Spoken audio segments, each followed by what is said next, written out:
Hey, all you Shadowrunners out there in the world, welcome back to another episode of Delicious Lore. I, as usual, the dulcet sounds of my voice clearly mean that you are listening to Shadowrunning on Empty, and So Easy Mode is ready to fill your brain with some more lore. I am joined tonight by my co-host, Austin. Austin, how are you this evening? Brain empty. Please insert more lore. Brain empty, lore required. Yes. Fantastic. Well, you're in for it this evening. We have a mega corp that we're going to be diving into. One of the Big Ten, obviously. We're going to start juicy since we've already done one before. Now we're getting into the one that is solely owned and controlled by everybody's favorite power player behind the scenes, I guess you call him. I mean, some people might also just call him a dragon, but yeah, you could refer to him as a power player behind the scenes. Well, a little bit of column A, a little bit of column B. Yeah, I feel like one implies the other, you know? I would think so. We're definitely going to be talking about Sader-Krupp, everybody's Woo! favorite German megacorp. How they came about, how Loftware takes control, we'll get into what they're doing currently, the history of them, all that fun stuff. Everything Sader-Krupp brought to you this evening. Also from the most up-to-date information that we could get our hands on. So a lot of this is coming out of the 6th edition stuff. So this will all be crisp, up-to-date information. No citations needed. I know, we're super excited. Hey, So I guess just dive right on in, right? easy. Who is Sader-Krupp? Well, I'm glad you asked. Let's take it back to the beginning, before S&K even existed. We're going to start with a little unknown company called BMW. Never heard of him. I know, right? Who are they? What Never do they heard of make? these people. What do they make? Blenders or I think it's automobiles, I think, right? I see. I see. Mm-hmm. Automobiles. Mobiles, Yes, yes. I am familiar with their products. Okay, yes, they go fast. They do. Mm-hmm. Well, we have to go back to the beginning of the new century. BMW had surpassed their local competitors of Volkswagen and Daimler-Benz and had expanded into some new fields and massively increased its production capacity from the 80s and the 90s. But their real breakthrough comes with their arrival of their new CEO, Mikhail Beloit, who takes over BMW around 2010. Okay. Yes, when the current former majority stockholder of the Quandant family died during the BMW Kerba War. The what now? The BMW Kerba War. Yes. The stockholder of the Quandant family was believed to have been killed by Peruba mercenaries Mm. Mm-hmm. that may or may not have been hired by the Beloit family. Ah, interesting. Okay. Mm-hmm. Under this new leadership of the Beloits, BMW expands further by acquiring, among many other corporations, Sader-Krupp, Sader Munitions, and Fatima Pharmaceuticals. Or no, petrochemicals, sorry. Not pharmaceuticals, petrochemicals. Big difference. Right. Then in 2012, BMW becomes one of the founding members of the Intercourt Council, the ICC, what later becomes the big corporate court that sits over the world. Take that, Uh UN. I mean, given that, how prominent mega corporations are within this world, I bet you that their efficiency rate is a lot higher. Mm-hmm. Well, after they helped create the ICC, BMW, together with Frankfurt Bank Association and AG Chemine, start taking control of the declining Federal Republic of Germany and its neighboring countries. Mm. When the European Space Agency becomes privatized in 2025, BMW takes most of it. Then in 2032, Mikhail dies of mysterious causes, and his widow, Mina Graf Beloit, takes control of the megacorp. However, her rule does not last very long. She just gets her hands on controlling the company after her husband passes away when Loftweir strolls into the boardroom. Unbeknownst to her, Loftweir had gradually purchased shares of BMW via shell companies and proxies. And in 2037, he gains a controlling interest in BMW. Good old Loftware. He's like, "Hey, I heard you guys got a opening. Yeah, Maybe need a little help." basically takes 5 years. And then he walks into the boardroom, presents them with his accomplishment, and reveals his true nature as a dragon and immediately ousts Beloit and declares himself the new president and CEO of the company. Well, I mean, he's efficient. I mean, Give him that. it took him 5 years through various shell companies to acquire the controlling interest. Then walks in with his portfolio to a shareholders meeting basically and goes, "Hey, guess what, bitches? I own this." And He said I heard that there's a position open. Not currently. Well, that's good because I just made it open. Here, look at my portfolio. allow me to show you my portfolio. Allow me to give you the 7 point plan. Point one, I'm CEO now. That's a big one. That's where we are currently in the I 7 point figured we plan. should we should start at the major point, which is point number one. Yeah. By the way, there is only 1 point in my 7 point slide. I just thought that it sounded better than calling it a 1 point plan. People get Mm-hmm. a little nervous, but yeah, no, that's pretty much all I got. Now, all of you get out. Now, since I own the building, here's your severance package and goodbye.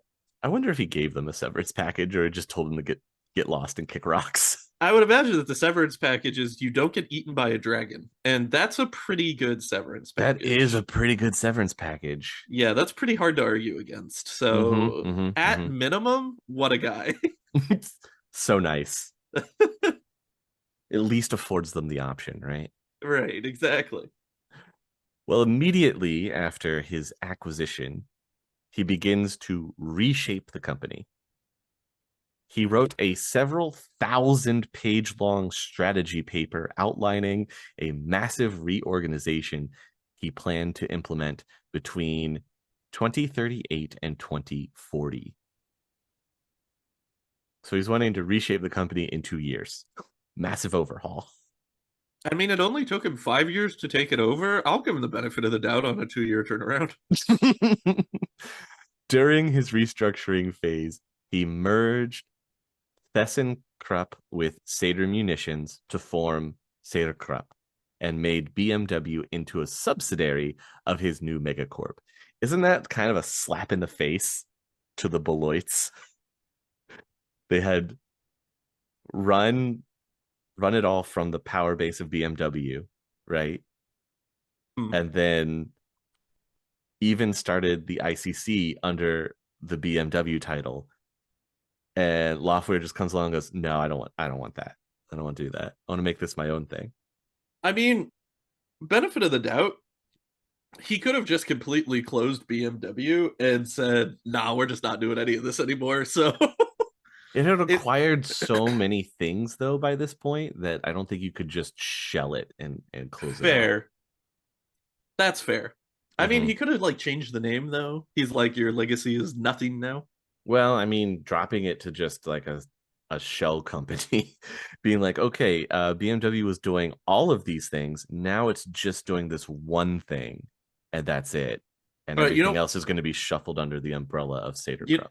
you know what? Easy, you changed my mind. What a dick. I agree. I'm just saying. I'm just saying. Yeah, no, that's yeah, I mean, that's how hostile takeovers work though, right? I assume I've never been hostily taken over, but I've never been the CEO of a major corporation. So Wouldn't advise it. Not a good time. I hear bad things. Yeah.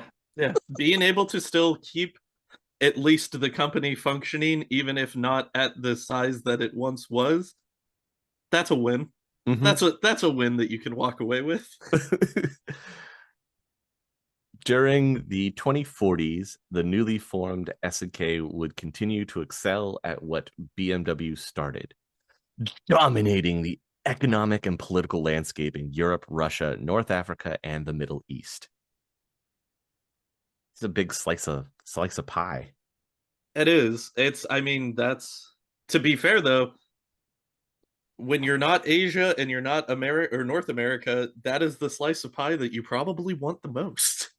You know, if I'm going to be historically accurate here, I feel Mm. like that's also a big chunk of Alexander the Great's empire, Yeah.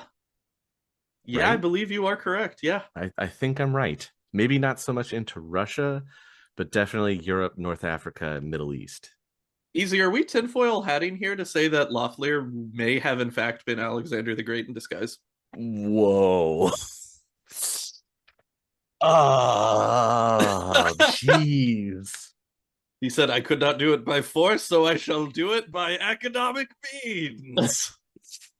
Behold my economic power. I'm just saying, Well, that would imply that he knows where the lost library of Alexandria is. probably in his lair. Oh, shit. And Lothlir wept, for there were no more stalks to conquer. So, okay, since we're tinfoil hatting this right now, uh, let me. Oh. You did a thing. You had to go and do a thing. Sometimes Yeah, I do a thing on this podcast. you do a thing. I'm looking it up because I'm pretty sure. I think he was called this, and then he gets pushed, and he gives up the title. And I'm sorry, I'm Yeah. speaking in weird terms right now. I'm No, pretty yeah. sure you'll understand here shortly. Let's rabbit this hole, bro. Yeah, we're gonna do it. Yep, here it is. Okay. So to help support this whole idea, right? Mm-hmm. Mm-hmm. The Library of Alexandria is a giant repository of lost knowledge, right? Right. That everybody knows that there's your one little tidbit mythological historical fact. I mean, people Historical say people historical say it fiction, exists. shall we say? Maybe A it's bit of hard to say. historical fiction? People say it exists. It's like Yeah. trying to find Atlantis. All right, Right. so Yep. it maybe we don't Yeah. know. It's Atlantis, Library of Alexandria, Hanging Gardens of Babylon. Yes, there we I'm go. sure they're out there That's, somewhere. that sounds right. So if he was right, if he was Alexander and he did maintain the library, that would fit that with what was bequeathed to him in Dunkelzahn's will. Oh, In Dunkelzahn's will, he was given the jewel of memory. the Jewel of Memory. Yes, the jewel of memory is an artifact that is significant to the great dragons, and well, all of the dragons really. Mm-hmm. It's a memory crystal, Mm-hmm. which is one of the methods the dragons use to store their information. They're like Hmm. Kryptonians. Right. Okay. It is shaped roughly like a large metahuman-sized egg Uh-huh. and supposedly stores all the wisdom and knowledge of dragonkind from the previous worlds. Oh, so that's going to be like all of the Earth Dawn history and all of Yeah, that stuff. everything, all the magic, everything. Mm. And then whoever possesses the jewel also gains the title of lore master. Ah, aha, Uh-huh. aha, aha. You see where I'm going with this? Oh, I see where we're going. I think that the only thing that may have possibly been more on the nose is if Dunkelzahn left him a library card as his item for the will. Oh, that would have been so funny. I mean, I think we may have cracked the code on this one, man. I think Loeffler was Alexander. Maybe. I I have no reason to say not, you know. We've we've There's nothing that says he wasn't. yeah, we've connected a lot of dots on this one. I feel pretty good We about that. we have definitely done more with less. So We absolutely have. We absolutely have and have felt more sure about more with less. that's very true. Very, very true. Now I'm wondering if Dunkelzahn has like one of his scales has like a D impression on the scale and somebody walks up to him and goes, "What does that mean?" And then he goes, "In my language, it means commerce." Wow. We may be recording this episode the day that the new Superman trailer drops, so Superman may be on the brain a little bit right now. A I'm just little throwing that bit. out there for the listeners. Maybe pushing Maybe. its way a little Well, forward it there. just makes sense when you're thinking about things that hold memory and are referred to as crystals. Usually, the first thing you're going to jump to is Kryptonians. It's true. No, it's very true. Yeah, that seems obvious, right? Yeah, I'm feeling fairly confident to make a declaration that Okay. Dunkel or that Loeffler was in fact Alexander the Great Mm-hmm. in human form. I Okay. think that that's pretty cool. I like that as well. I think that that would just be a fun little connection where like in the greater significance of everything, it doesn't really mean anything, Mm-hmm. but also again with what you noted about the desire for his area of control, the fact that he is Mm-hmm. referred to as the lore master, Mm-hmm. like I like it. I like this. I think that's pretty cool. Makes sense, right? Yeah. Well, there we go. We've connected one more dot, everybody. Put it Woo! on your whiteboard. Let us know what you all think. Do you, I mean, does that check out? Do you have Yeah, anything? Is there any other tertiary stuff on please Loftweir feel that we could please feel tie us free to further in?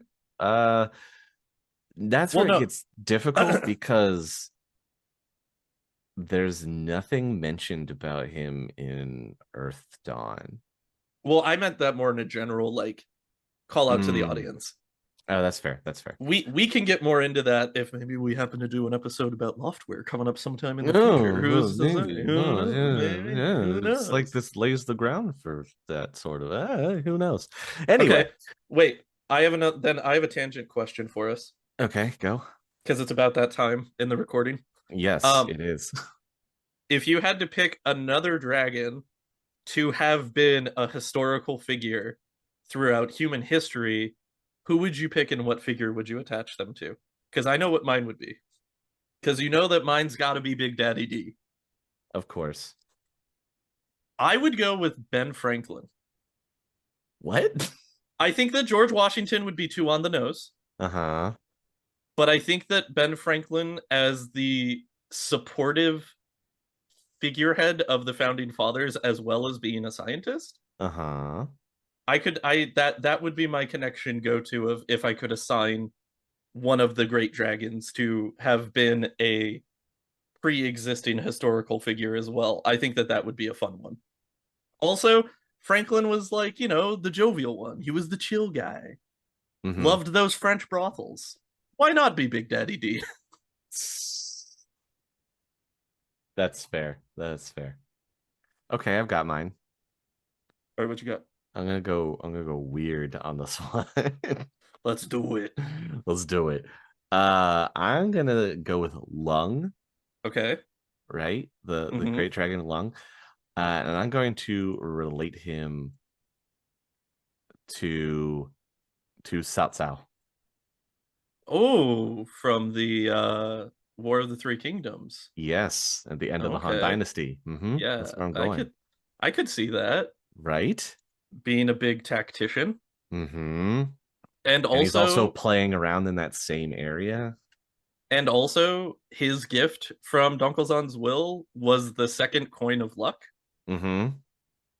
Could play into the strategic theming around this of Cao Cao's Right? influence on I'm feudal saying China. I like it's it. I like it. possibly there. Yeah, I Yeah. dig it. Okay, that's a good one. I like it.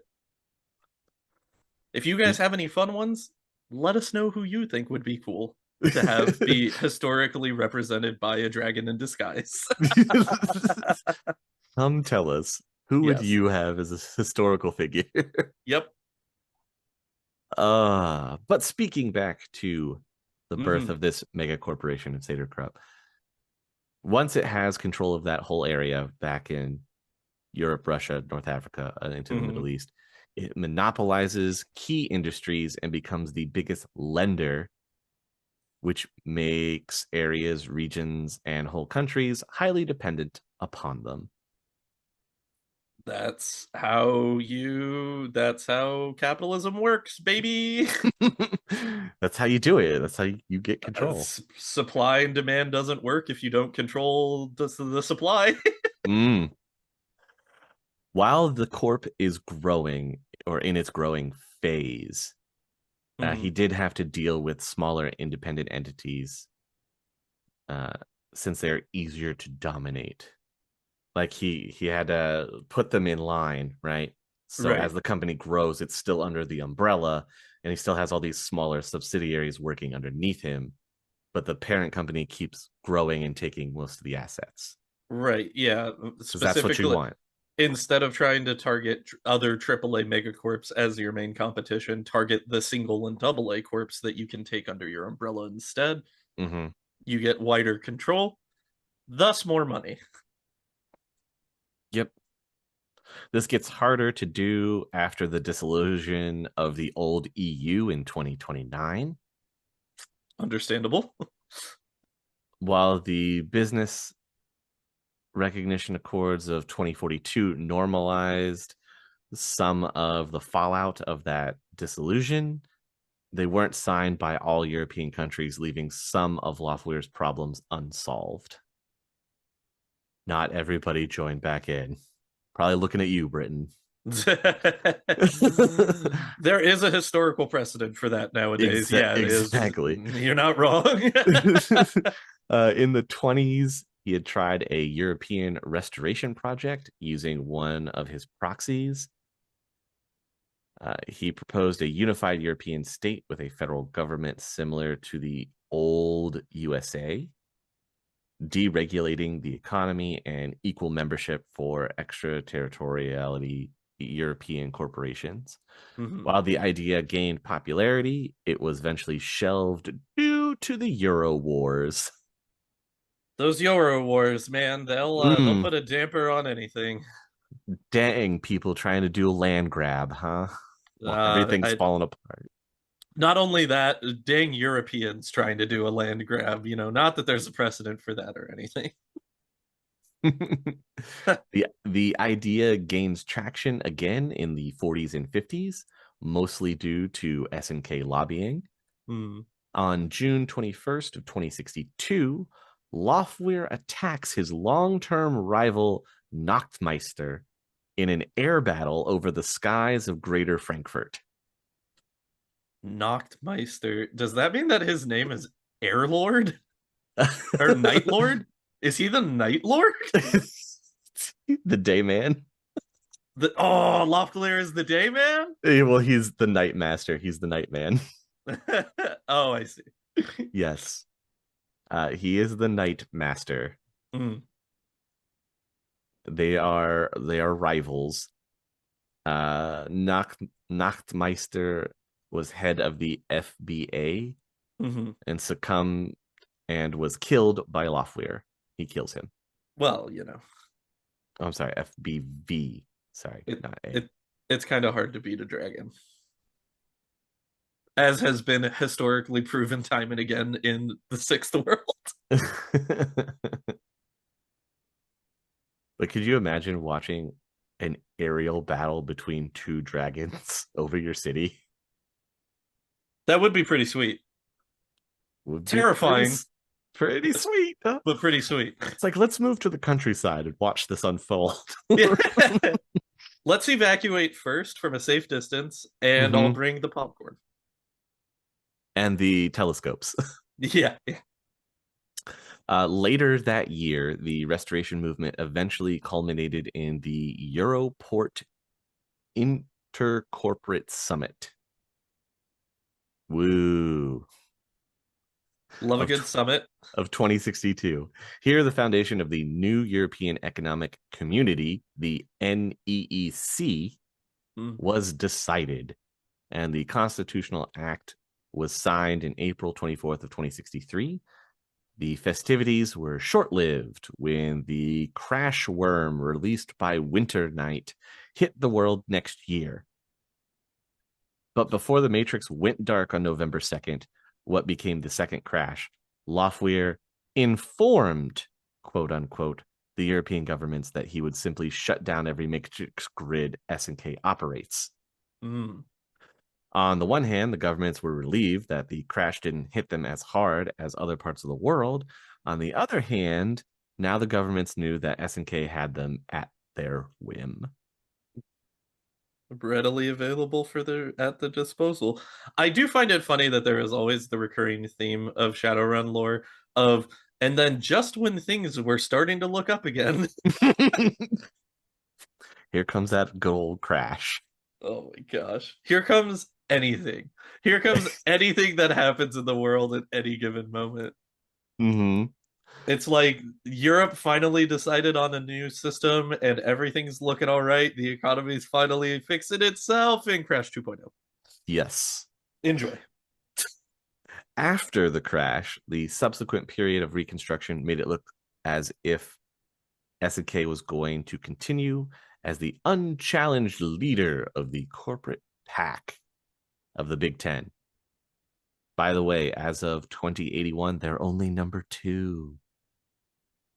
Behind Ares? Oh no, Ares is like number 9. Oh. They dropped a lot. Ew. Yeah, they dropped to the bottom rankings. I see. Yeah. Number 2, SNK. Number 1 goes to MCT. Is that Mitsuhama? Mitsuhama is Yeah, number 1. that was gonna be my next guest is Mitsuhama. They have so much power. Yeah, it makes sense. They're like almost 100% behind pretty much anything mechanically inclined in the sixth world, which it turns out is a lot. It is Yeah, indeed a lot. yeah. Go listen to our MCT episode. We may Just to find out revisit. how much. Yeah, we may revisit that and give some updates. Mm, Um, now that we have more of the sixth world information, true. so we may revisit MCT and give some updates about it, what they're doing currently. Now that we have more of that information, but this is the Sader-Krupp episode, so we'll get to it when we get to it. Oh yeah, we'll keep prepping the Saeder for now. Anyway, so they thought they were going to be number 1, but that didn't work out. Hey, silver's not bad. You're on the podium. Yeah, SNK scored one of their last big coups in 2072 when they quote unquote announced on September 14th that they actually owned every property in a 4-kilometer radius around the Sader-Krupp main arcology in Essen. Huh. That's all ours. That's okay. Very European, on brand again. Several corporations found out that very day that they had actually just leased real estate they thought that they owned. Shortly after this revelation, they converted their land into a complete extraterritorial zone encompassing the whole southwestern part of the city of Essen. This approximately 90-kilometer square enclave. That's a Uh, lot.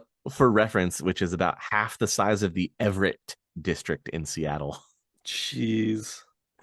They called this New Essen. It becomes the new center of the SNK world. They tore down most of the old buildings and started to rebuild this new city within a city after Lofweir's wishes. Even to this day, they still build in some of the places while more and more corporate citizens settle there. What the dragon wants, the dragon gets, But remember how things go up and then they go down? as usual. Well, not long after, the Dragon Civil War happens, Mm. and things start to go bleh. In general, SNK is a corporation that put its money in various long-term projects. This always made them come back on top in the long term, Mm-hmm. but it harmed them if they needed to be agile in the short term. When Lofweir fought and killed his brother, he took huge sums of money out of those long-term projects to pay for his private war. Afterward, he used additional funds to mitigate the damage of the civil war caused in Europe. In the meantime, his managers had to do all the micromanagement Lofweir normally would. On June 26, 2074, there was a bomb attack on Aetherlink HQ in Hamburg, killing Julius Davids and his wife. 2074 was also the year when Germany declared, this name will sound familiar, Mm. Annika Beloit to be the next chancellor. Oh, did they? The daughter of one Mikhail and Mina Beloit Uh, immediately cut ties with all SNK lobbyists who influenced the former administration. Crazy. Overstrained and with more and more of its money gone, the corp hoped for a break to breathe, but then CFD hits. Mm. Overnight, all of SNK's nanofabrication had to be shut down. Citizens became head cases, and customers panicked. This resulted in a massive loss of productivity and general output of their products.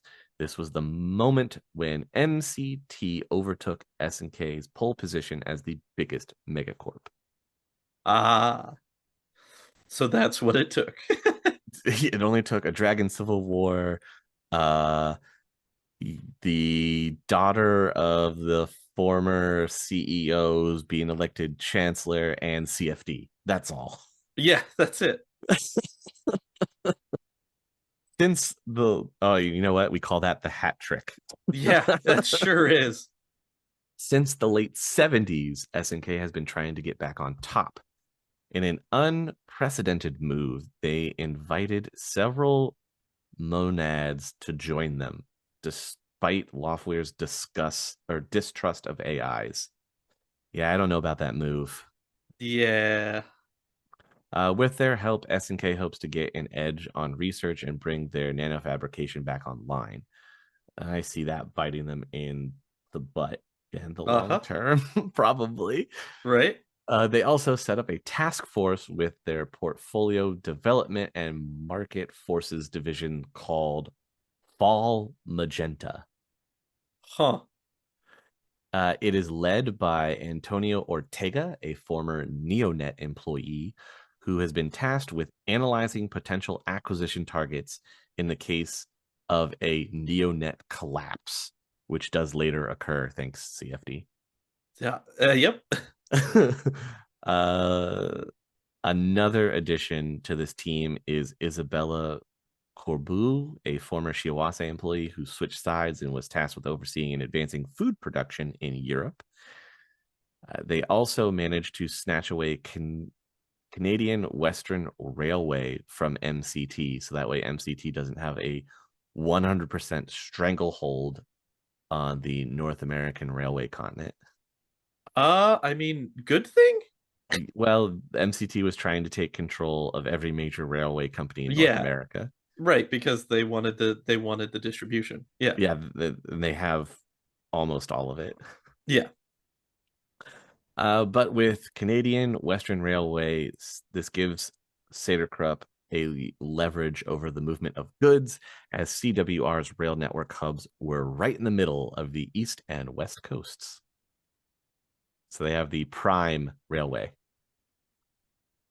In 2079, with the aforementioned fall of Neonet occurring and SNK executes its plan, Ortega concentrated his attacks on Novatech.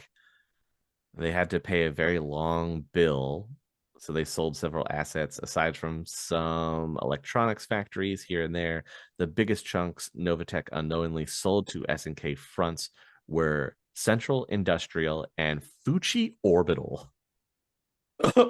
Okay. So SNK gets more space oriented corporations because they already Yeah. have BMW and now they've got Fuji Orbital. Both Central Industrial and Fuji Orbital were former Fuji companies. CI is based in Detroit and was one of Viller's major industrial assets when he formed Novatech, while Fuji Orbital was in charge of the corporate space program. Now both are part of SNK, posing as independent companies, Mm-hmm. but they're really not. Right.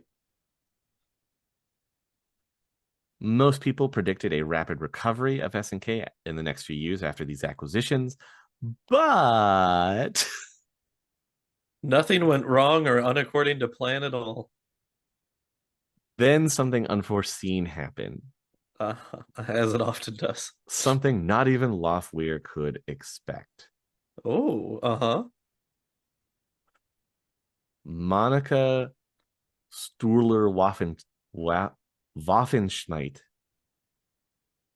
who is Nachtmeister's protege and successor as CEO of the corporation that he had in his hat, which was the F FBV or FBA, depending how you want to recognize it. It's the Frankfurt Bank. Oh, Yeah. just the whole Bank of Germany, huh? Yeah, that's it. Huh. just that. Well, she manages to get her hands on an ancient relic. She gets her hands on the Imperial Sword. The Imperial Sword is also known as the Martius Sword. Uh-huh. This relic seemed to have a dragon repelling effect, which was seen in a public event on September 25th of 2080 when Monica and Lothweir met. Lothweir couldn't stand being near the sword for very long, so he eventually had to depart, leaving Monica as victor for the day. Interesting. Is it Excalibur? Easy as it Excalibur? It's not Excalibur. Okay. That's Harlequin's sword. Okay. That's fair. Okay. Yeah, no, that's fair. Of course it is. Of course it is. It is a medieval sword that is from the Holy Roman Empire and is traced back to Saint Martius. Oh, Marturius, yeah. Yeah. I see. Yes. Yes. Now we're both probably going on a Google rabbit hole of Saint Marturius. Never. Of course not. He was the Egyptian military leader who headed the legendary Theban Legion of Rome in the 3rd century. Oh, okay. The Theban Legion, uh, for those that are interested. Oh boy. The Theban Legion is a Roman legion from Egypt, 6,666 men. Ah! I'm sure that that's just, not intentional. Uh huh. Consisting of Christian soldiers who were martyred together in 286. He is one of the favorite and most widely venerated saints of the martyred group. I mean, they need a saint. Always. They definitely need a saint to represent them. Uh huh. Wow. So there's a whole deep dive if you want to go down this route here of the Mm. patron saint. But that just know that she had his sword, and for whatever reason, it makes Loffler uncomfortable. Maybe it's because Loeffler's not Christian. Wow. uh, Hey man, the Crusades got crazy, all right? That's all I'm trying to say. they did get crazy. They got a little crazy. So while SNK is still rising like a rising star, its public image was significantly damaged. Normally, SNK could take those hits, but the problem was not just that SNK looked weak, but Lofweir looked weak. And that is Can't have that. something the boss can't have. Yeah, that's not good. Don't like that one. So he activated a plan When does he not? which seemed to be long in the making. He crushed Horde Mutual Insurance. CMI was one of the biggest insurance corporations in North America. They were famous for their various exclusive insurance deals, like covering all employees of the big engineering megacorps or a national government.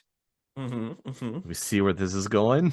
I'm picking up what they're putting down. It bought several of the other big insurance corporations and would eventually, as a testament to their power, build their 500-story Cord Mutual Insurance Skyraker in the 40s and early 50s.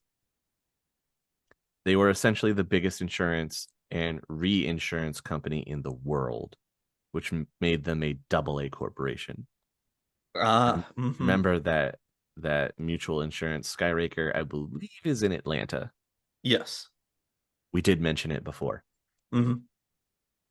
Well, their fall from grace began in the mid 50s with the rise of Wu Jing and the loss of two major subsidiaries. To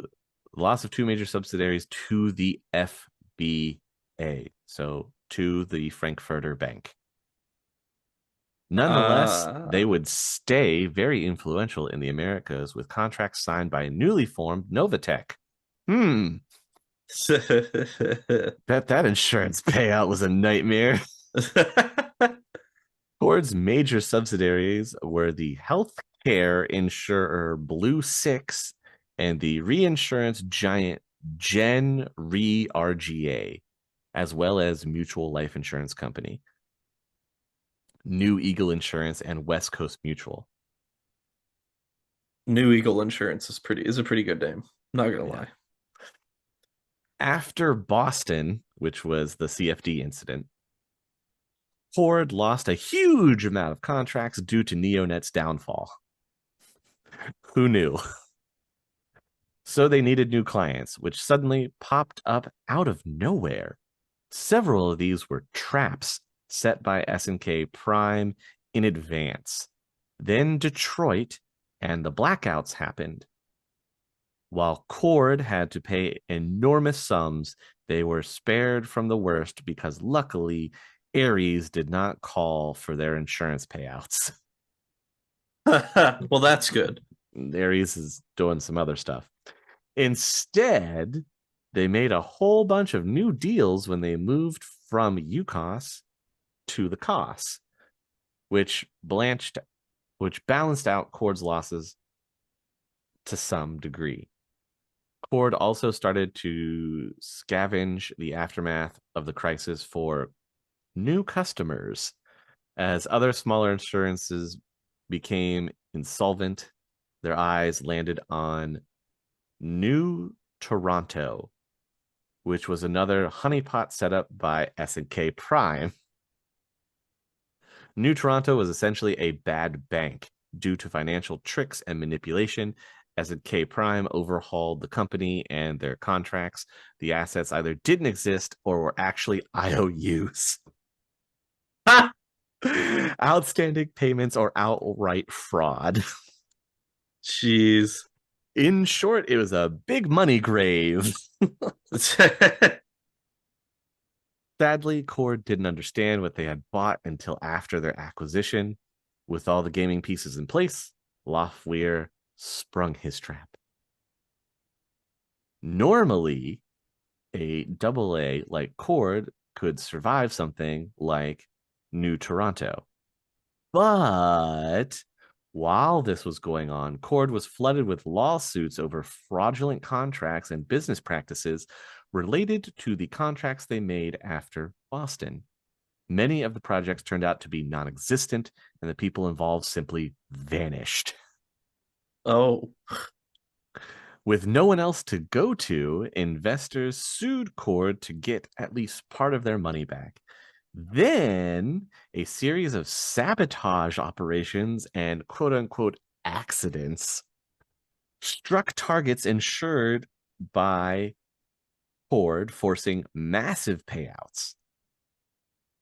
Next, the Confederate Investment Corporation froze all of Cord's investments after hearing the news of potential financial difficulties via business insiders. Those dang insiders. After Cord wasn't able to prove that they could still pay their responsibilities, Cord management became desperate and lost it. They ordered a hostile takeover of CIC so they could free their investment themselves. This is not a good idea. I can see how nothing could possibly go wrong here. So, CIC turns out to be co-owned by Evo, Shiawase, and Citigroup, Ooh. who started a counter shadow war against Cord Jeez. and froze all of their accounts within their financial divisions. S&K stepped in and offered Cord essentially parts of the money they used to buy New Toronto back to them in exchange for their 500-story tower. The additional funds fueled the Shadow War. After both factions entered a war of attrition, S&K made the final blow. In January of 2082, all of the major networks and scream sheets published the story of the imminent insolvency of Cord Mutual. Customers canceled their contracts and demanded payouts, while other finance companies froze and held back. Cord's remaining accounts and investments, Cord's stock market value hit rock bottom within days. Jeez. Evo integrated Blue Six into Crash Cart, while Shiawase and Citigroup also ripped out their parts from Cord. On February 8th, Lofweir, in his human form, entered Cord's last shareholder meeting, basically playing out his same move when he took over BMW. Walks into the boardroom again. I like to think when he does this, it's all planned out down to the letter. Like he just walks in with a simple portfolio tucked under his arm in his snazzy business suit that he's specifically picked out. Yeah. He probably likes to go with boardroom gray and just walks in and tosses the portfolio onto the large shareholder conference table desk and then sits back in a chair and like kicks his feet up or something and goes, "Oh, by the way, I own this building." Why am I making myself comfortable? So glad you asked. Exactly. And of course, following suit all the way back to what he did to BMW in the very beginning, his first act as the new CEO was to fire all the old management, declare the dissolution of the company, and take the remaining contracts and personnel to a new company named Atlanta Insurance. Which happens to also be located in the same area as that other insurance company that he bought. Well, that's crazy. Who knew? Oh, who would have thought? Yeah, so there we go. Loftware just taking over and turning S&K profitable once more. Yeah. I mean, they already were. They're number two, but now they're at least chomping at MCT's heels by the early 2080s. So, how is SNK organized, Mm, especially coming from the mind of a dragon? very true. When you look at the general structure of SNK, you will see that it's organized into different tiers. These tiers usually indicate the amount of direct or indirect control SNK has over an individual subsidiary. The first tier of the macrocosm consists of a number of core groups and subsidiaries that often bear the Sader-Krupp name. First tier corps are the most valuable to Loftweir and so have the highest protection to fend off hostile takeover attempts. Usually, SNK owns close to 100% voting stock if the organizations are listed on the stock market at all. They often own extraterritorial rights via SNK as its parent corporation and often diversify into regional and business unit divisions, subsidiaries, and local branches. The first tier also includes some corps like the Swiss Banking Corporation, which try to avoid a clear SNK affiliation in public. I assume First, isn't that the MO of this? Shouldn't that be the MO of the Swiss Banking Corporation with anybody that does business with them? you would Trying think to so. avoid a clear affiliation with that person in public. Like, isn't that the point of having a Swiss bank account? That's what I thought. Well, apparently, if you have a Swiss bank account now, you're dealing with Sader-Krupp. Oh, well, hey, dragon loves his gold. What can I say? Some habits Hey, die hard. some habits go hard. Employees and citizens of first tier corps enjoy access to all of SNK's benefits and incentives, which grant them a very comfortable living. I mean, say These, what you will about the megacorps, they at least they always tend to pay well. well, especially if you're in with Sader-Krupp. Yeah. The second tier consists of corporations where SK often has only indirect control. They usually own between 50 and 60% of the stock when they are publicly traded. In most cases, it's not SK itself, but rather a number of SK subsidiaries owning smaller chunks. In other cases, SK owns close to 100%, but it's split between various shell companies. Wealthy Uh-huh. individuals, investment in pension funds, banks, or insurance companies, all with no direct link to SK. Plausible deniability is king. Yep, but voting ability is also king. Well, I mean, if they were important enough to have voting ability, easy, they'd be important enough to have associations directly with Sader. They'd be tier one, not tier two. Yeah, come on. Give them something to aspire for. In tier two, privately owned businesses are often founded by former SK managers or one of Loftweir's secret henchmen. Second tier corporations don't show any form of affiliation with SNK because, in most cases, only the upper management actually know they belong to them. And it's usually a closely guarded secret. You work for this company, you have no idea who you actually work for. Only the upper management knows. Maybe if you prove that you can keep that secrecy long enough, you get to be tier one. Hey, Maybe you get bumped up in the world, right? Yeah, exactly. Some people also add two additional tiers. The third tier is where even the management might not even know they actually belong to SNK and they just fulfill the demands of their shareholders, which are in fact fronts for SK.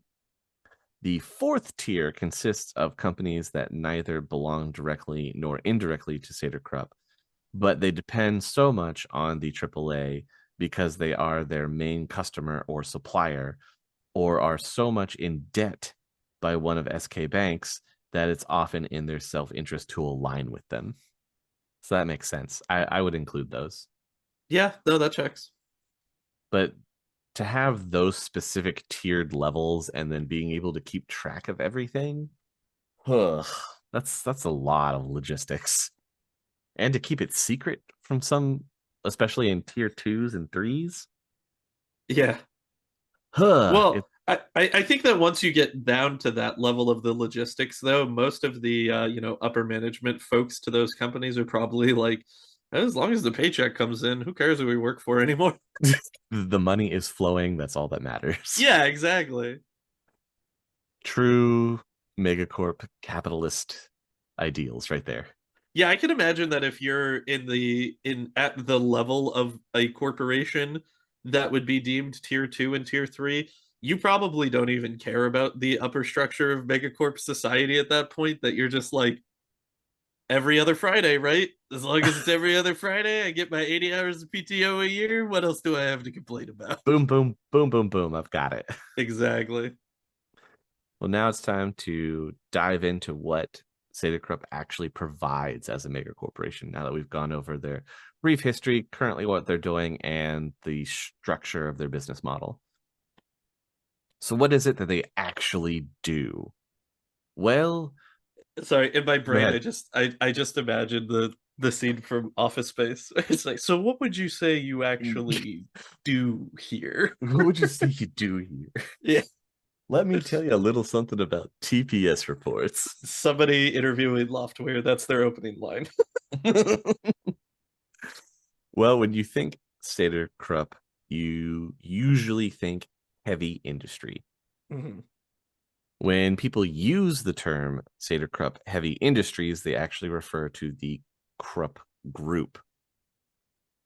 It is the heart and core of SK and is the base of much of its corporate culture. So firmly a tier one organization is what I'm hearing. Pretty much, yeah. Uh, the the mansion of the old Krupp family is literally standing inside the SK main arcology in New Essen. Uh The Krupp Group is organized into several divisions, including Krupp Chemicals, Krupp Manufacturing, Krupp Munitions, Krupp Robotics, and Krupp Specialist Engineering, which is dealing with heavy equipment and mining. All these divisions are further diversified and consist of several divisions and subsidiaries on their own. So, for example, Krupp Manufacturing has the following divisions: Krupp Materials, Krupp Automotive, etc. You get the idea. mhm. The Krupp Group and its divisions can be found on every continent.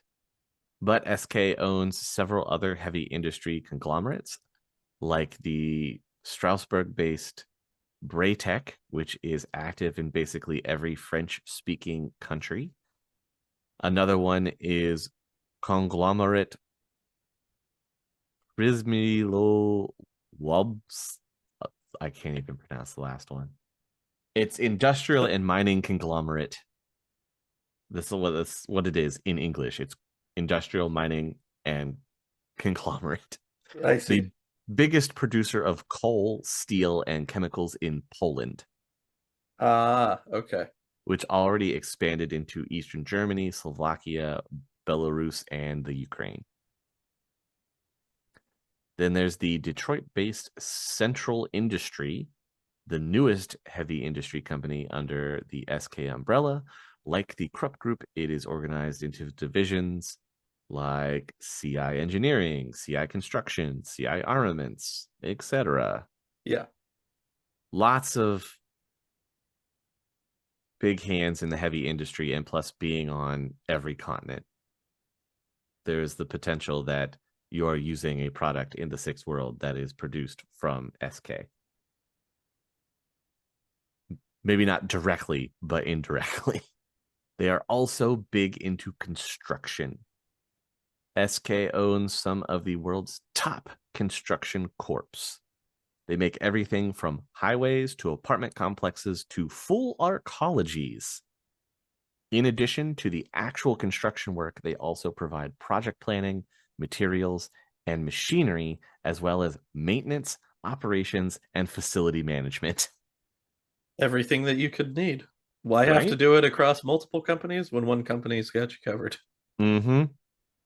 Hey, chummers, just taking a quick moment to say if you are enjoying what you hear, consider coming over to our Discord where you can hang out with us and other like minded Shadowrun enthusiasts. The link is in the description. While you're at it, check out our Patreon over at patreon.com/critical_hits. You get early access to episodes of SINless. You get to vote on upcoming art that you want to see in the shows. And you also get full access to Worm Talks, just to name a few things. It's only $5, and that gets you in and helps us keep the lights on and making the content that you enjoy. And now back to the show. That I mean, that covers everything. You just, oh, I got a construction project I need. Oh, do you? Yeah, right. Well, we've got everything that you're gonna need. How much do you already have accounted for? None of it, you say. Fantastic. Interesting. Step into my office. They also do manufacturing and engineering. Remember that they did start out as BMW, and the BMW AG in Munich is the heart of the was the heart of the Bolate Empire. And while it is overshadowed by the Krupp Group, under other circumstances, it would still be a formidable AA corporation. The BMW Group is now BMW Automobile and BMW Security and Defense. Okay. They produce the various vehicles, engines, and drones it is known for. Okay. So defense supply contractors, not directly defense contractors. Right. I was They're building the drones. I was just imagining like SWAT soldiers with a big BMW logo on their chest. No, instead it's drones with the BMW logo on I mean, that's more on brand to be fair. it. It is, right? Aside from that, BMW software, part of the automobile division, is responsible for all onboard wear from its matrix interface to the autopilot. There's also BMW Mobility that deals in everything from car sharing, leasing, and rental service, as well as service stations for charging the batteries of your electric car. I mean, if you're gonna own your own company to make cars, you might as well branch out into also then owning the company that does literally everything else for every other car that's not yours as well. Yeah, right? Here, install our auto nav system. Yeah, exactly. Need to recharge that electric car? Nothing charges like a BMW. Last but not least, we have BMW Lifestyle, which deals with things like BMW branded merchandise, fashion, luxury accessories, official tuning parts, BMW's motorsport branch, as well as its entertainment branch. And the quote is, yes, they make mediocre BMW branded Matrix games and trids. Oh, I see. I was gonna say, what do you think a BMW branded movie would look like? uh, It would just be some the driver, but less good. uh maybe it'd be Baby Driver. Oh, I like Baby Driver. It was good. Yeah, but it has to be less good because that's the whole point. That's yes, watered down. Yeah, So then it wouldn't be Baby Driver, it would be Middle School Driver. toddler driver. Young adult driver. That's it. Learner's permit. Learner's permit. That's definitely what it would be. He's the best getaway driver in the business, but only as long as he's in the vehicle with another person who has their driver's license. Just can't parallel park. I would imagine that most of their Matrix games have to center around racing, Yeah, right? yeah. Some Formula One, maybe. Oh yeah. I bet you that BMW Games probably owns the right to like Gran Turismo or something at the very least. Mm-hmm. Mm-hmm. Well, aside from their vehicles, SK also makes various heavy machinery, engines, turbines, manufacturing equipment, prefabricated parts, electric devices such as circuits, controller chips, industrial robots, computers, and much more. As for being beneficial to the aforementioned construction company. Mm-hmm. And while this is not as glorious as the new BMW sports car or the next Cyberdeck, but all their stuff keeps factories, modern buildings, power plants, and basically the modern world running. Mm, They have all the mundane stuff that isn't flashy, but makes the things work. right, yeah. Which arguably more important a lot of the time. That's true. Also, a huge part of SK manufacturing branch is armament. They make everything land based weapons ranging from small arms to heavy artillery, as well as aerospace, naval, and orbital defense systems. Oh my. Oh, and hey, they even make nukes. Well, somebody's got to be making them so that way Winter Knight can keep stealing them. One of SK's biggest customers is SK itself. So, not all of these products see the open market.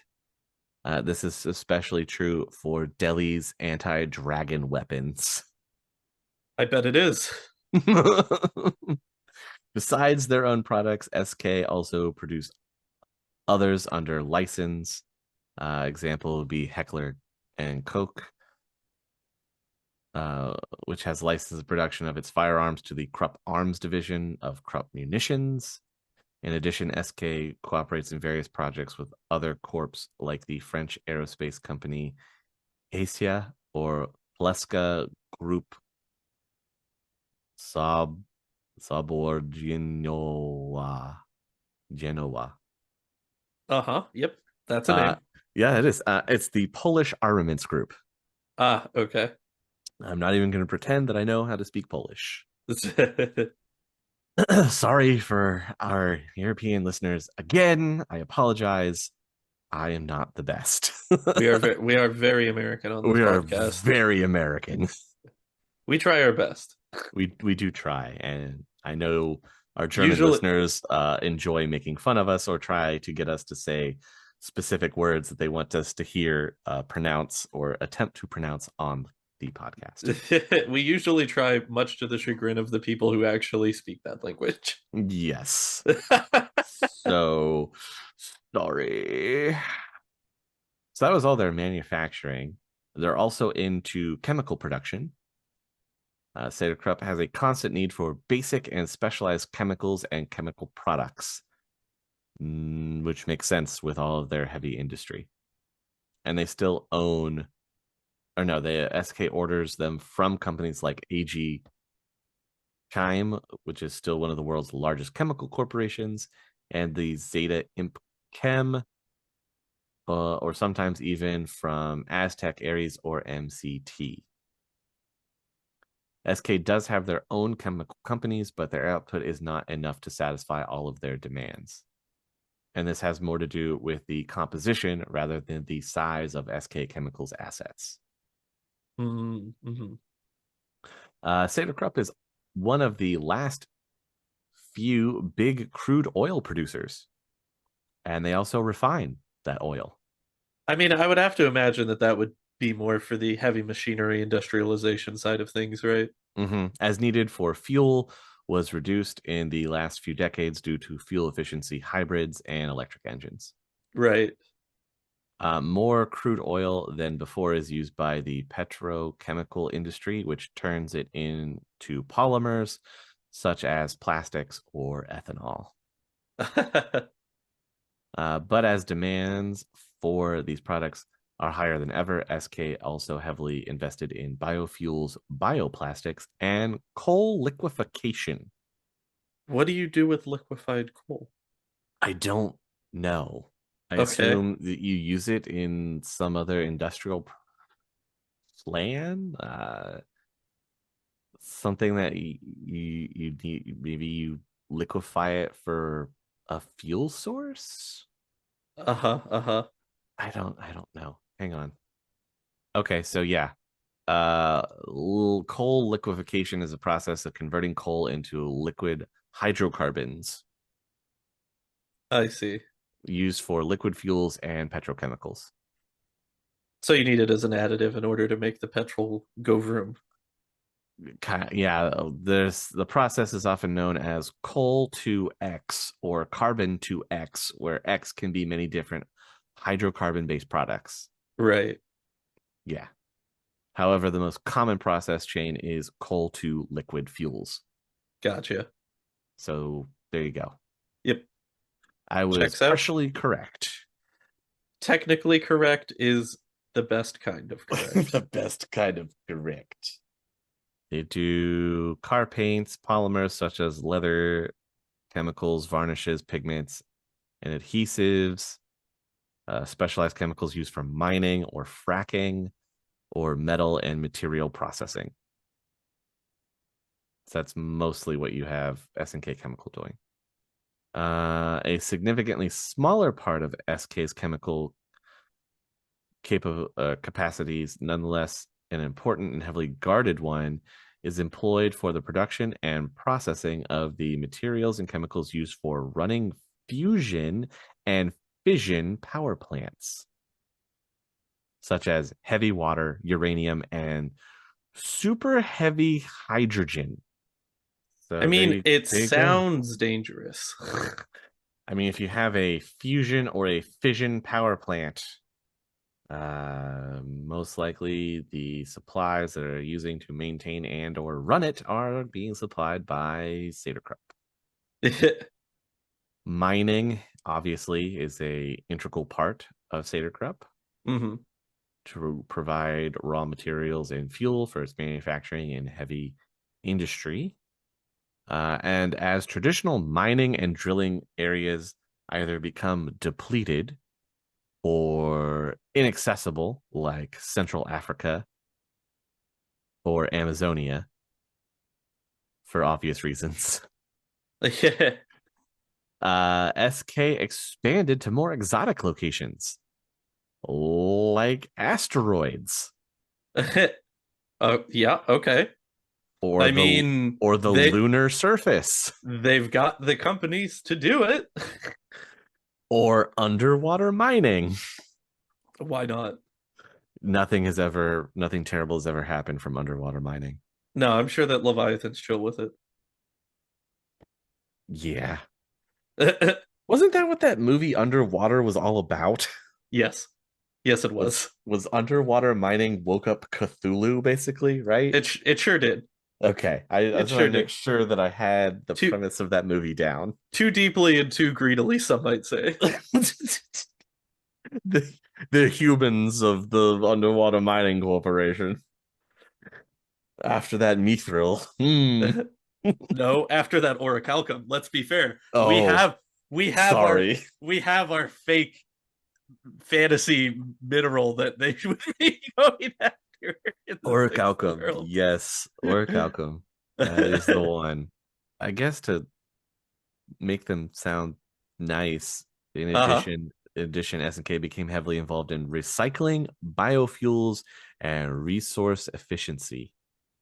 Oh, and you did mention because of orichalcum, SK is also heavily invested in mining magical resources, including magical ores and parafauna. Of course. Well, So yeah, gotta get the magical reagents. Obviously, one of the big areas of infrastructure for S&K is finance.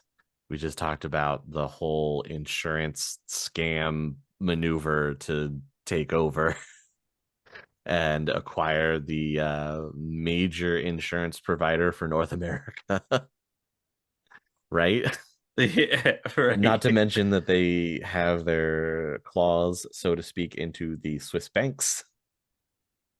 So, Yeah, yeah, finance looking pretty strong for SK. no reason not to. Logistically, for shipping products, SK normally uses service providers like ESUS or Wujing. So they rely on other people to get their stuff out and about. Well, yeah, I mean, they are all in on the big business of getting it, not so Yes, much on distribution. right. That's where you have to work with the other corporations like Wujing, Right. especially if you want to get your stuff across the Pacific, which is most exclusively controlled by Wujing. Yeah, pretty much. Logistically, SNK's most ambitious project currently lies in Asia.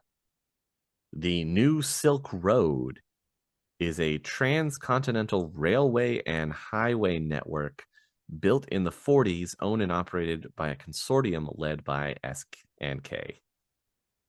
The network connects Qingdao at the Yellow Sea with St. Petersburg at the Baltic Sea. That is a long highway. The central crossroad is Tashkent, where the Trans-Caspian branch meets the Trans-Afghan branch. The Trans-Afghan Highway, which is solely owned and operated by SK, starts at Gwadar in Pakistan and goes north through the Khyber Pass and Kabul until it links with the New Silk Road in Turkestan. That is a major highway. Yeah, that's pretty crazy. That's a pretty crazy amount of coverage. Right? And to think how many goods are transported over it for that overland travel. Whew. I would imagine it is also rife with smugglers and and Pirates? Yeah. pirates. Yeah, yeah. Land pirates would be a thing now, right? Right. So you got to put checkpoints or something along those highways for protection. So I imagine there's something there. Hmm. I'll have to look that up later. Maybe there'll be another episode, the new Silk Road. Making a note right now, everybody. Everybody's favorite topic next is magic. Because we're in the sixth world, we gotta talk about magic. Hmm. SK led in various fields of thaumaturgical development, Spellweavers Consortium, and Awakened World Research create and license spell formula, metamagic techniques, and enchanting processes. While the company Elemental Service provides things like geomancy, magical training, security, and so on. Do you want to hear what SK's dedicated lore store is called? Yes. Because I bet it's a good one. Arcanoven.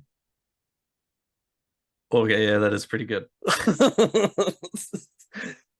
I, I will say he's got the naming convention down. Relating to the current meta plot that's going on in the sixth world, he of course does have people diving into the dis thing that was happening with the blackouts and the Uh-huh. disappearances. Uh-huh. He has called into service one Professor Dr. Markham Zaran. You know it's important when they're Professor Doctor. I mean, that would be an incredibly long business card. Mm-hmm. The doctor and his team have interrogated several of the returned and have increased their efforts in researching the Dis incident. Some people will say that Lothwir may have already known about the Disians or Dissidens. I don't know what they're officially calling them. I guess Disians. From the one little Earth Dawn excerpt that we do have about that. And I think I'll save that little tidbit of information when we actually talk about Lothwir himself. Okay. Ooh. Another little Keep heads up there. gotta keep you coming back, right? Over the last few weeks and months, the doctor has been making frequent trips to New Essen, supposedly to speak with Lothwir about the discoveries. Have not been officially confirmed, but Fair, fair. then you have their consumer goods and services. This is where the fun stuff is. They put out various electronics and home entertainment devices like Tridios, Comlinks, Cyberdecks, gaming consoles, and Matrix terminals, which, of course, why wouldn't they? There's also a small line of cyber, bio, and geneware. They are often more functional than aesthetic, often made for extreme working conditions or tasks, including various industrial cyberware, which is often directly implanted in SK factory workers. And the same applies to SK fashion brands. Form follows function. A nice way to say that they generally look very bland. Yeah. Make it work. They Do the often rest later. they often make working clothes. So we're talking the steel-toed work boots, the coveralls, overalls, things that you're going to see on drilling rigs and your day-to-day commute for your road workers. That's all going to be S&K provided wear. They do have a media arm, but it is very small. Its two biggest assets are Angelic Entertainment and the ABS, the American Broadcasting System. Gonna let that one sink in. The former was originally set up as a shell company to go around the ban California put on SK business within its borders. Now the LA-based corporation cooperates within PCC, California, and Atslan in investing in everything from shopping centers, hotels, and SimSense theaters to agencies. Angelic's actual shows and movies Mhm. are often quite mediocre. As with everything else we've established. That isn't heavy industry, right? They don't excel in it. Yeah, It's just there. exactly. That's not heavy industry or manufacturing. Mm-hmm. It technically turns a profit, might as well. ABS, on the other hand, is completely different. Roughly 90% of North Americans' media is controlled by the big networks. So SK has a big foot in the doorstep as Manhattan based ABS is the fourth or fifth biggest of them. ABS Studios co produced the Gobi Wars together with CBC. The various owned and affiliated Tridio and radio stations spread the news from ABS News Division. It isn't just blatant propaganda. In fact, SK let ABS operate mostly on their own. You know what I enjoy about the fact of being able to tell that Shadowrun was a property that was originated in the 1980s? Hmm. The fact that they are so confident that major cable network companies would still be a major player in the infrastructure system of the sixth world. Mm-hmm. Yeah. In addition to its normal programming, ABS also owns World Sports Broadcasting, the former ESPN, which is the biggest source for live sports broadcasts in North America. I mean, that is still fair. I'll give them that. You know what? They at least still hit true on that one. Uh-huh. That's still huge. So all of your live sporting event enjoyment brought to you by Sader-Krupp. Mm-hmm. Sader-Krupp presents Super Bowl Super 26. Bowl. Hell yeah. Do you think that Sader-Krupp would sponsor metahuman cockfighting?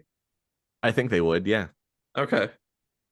Well, if they're the ones who, well, no, it wouldn't be that. I was gonna say their manufacturing side, and then I'm like, they don't do biotech. Never mind. They don't care about that side of they it. they do cyberware, so Oh, could okay, inadvertently yeah, get it in there. true, true. Yeah. Yeah, the Saber-Krupp sponsored the big brand logo right on the side of the